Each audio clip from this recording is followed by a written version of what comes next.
David, being methodical, of going about in a very business-like fashion what he wants to do, tearing an opponent up, tearing an opponent up that way. But Steve Muslin is very quick, very aggressive, and he's trying to slow him down by working on those legs. You know, if the legs hurt, you can't move as fast. That's right. Well, there's Muslin now with a good blow. Another one. Muslin working on those arms. Look at that forearm. He's trying to weaken the hammer. Ooh, that is a Valentine trait. Watch out.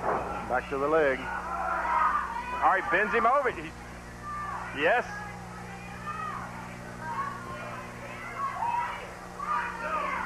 Fans, in the very near future, right here in the area, you're going to be seeing George Wells, who will be in the area, former football star, David. I saw him recently up in Buffalo, New York. And young man, tall, well-built, streamlined, fast, aggressive. He's going to do well in the Mid-Atlantic area.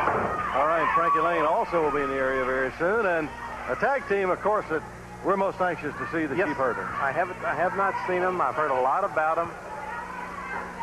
And that's why, you know, Mid-Atlantic Championship Wrestling is really...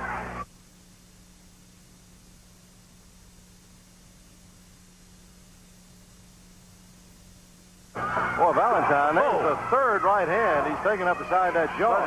And Muslin is just going to drive him right back into the corner. Boy, he sure is. Muslin just gritted his teeth and said, "Come on, boy." Boy, he threw some heavy punches in at Valentine, and there's another hard roundhouse right. There's a knee. Valentine slams him. Valentine now just takes his time again. Picks him up for that slam. All right. Muslin right behind him. Oh. Drop kick. Oh. Well, there was quick thinking on the part of Valentine to keep the ropes, but then when he turned around, a good move on the part of Muslin with that drop kick. Yes. Now, Valentine taking an awful lot of punches in that corner.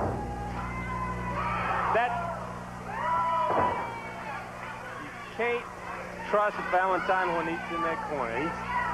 No matter, you know, if he looks like he can't breathe, Valentine is dangerous when he's on the road. There's that elbow smash right down to the top of the head.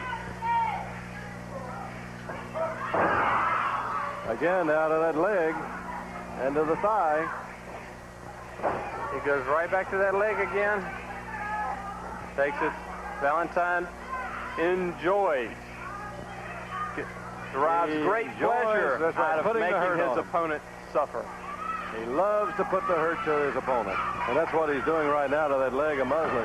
Muslin had tried to make the ropes right there. It was a good attempt at kicking free.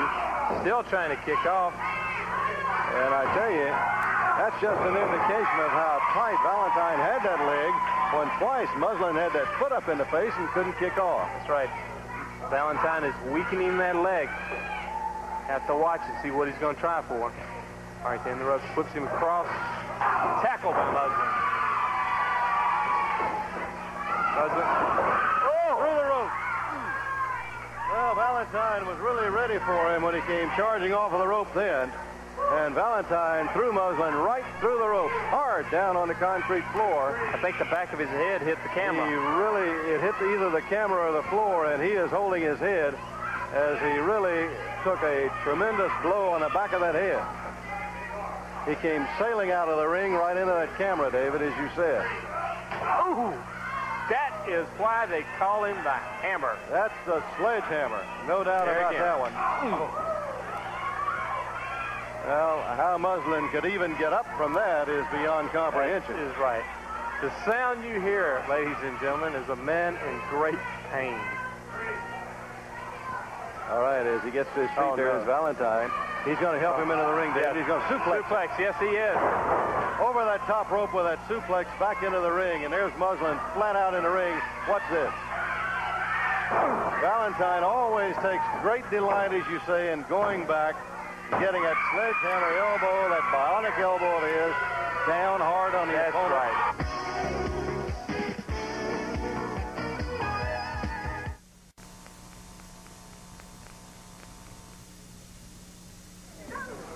Greg Valentine, of course, an outstanding competitor, as you can see, and as we just saw a couple of moments ago, and a young man with great power and strength as well.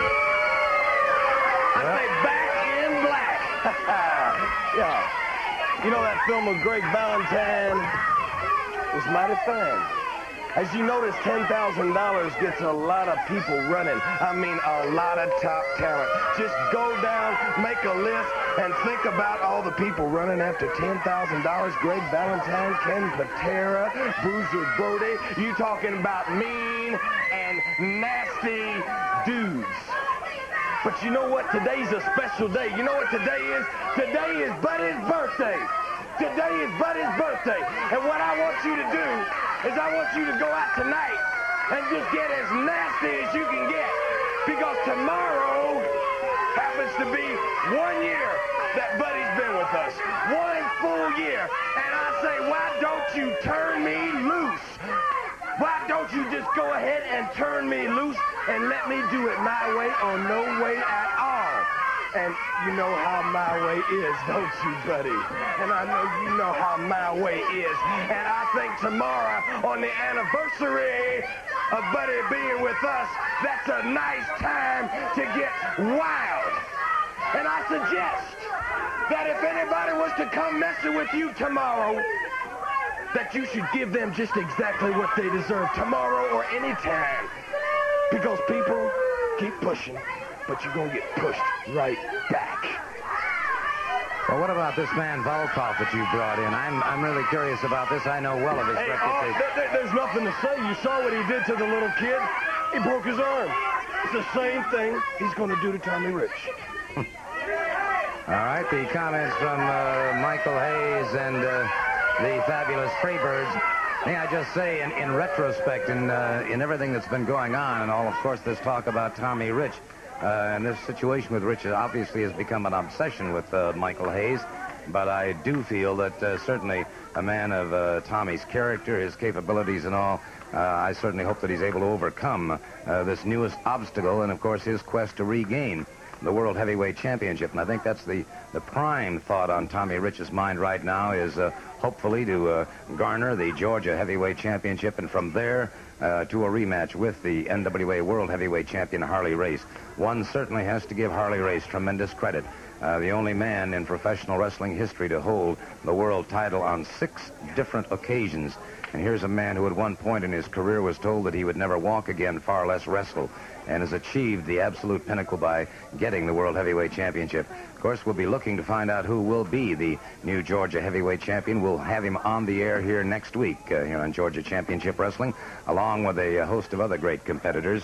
I can only say that thus far during this hour that Mr. Ken Patera is certainly most impressive indeed. And next week we hope to have him back here with some feats of strength. And we'll be back with more action right after we pause for these words.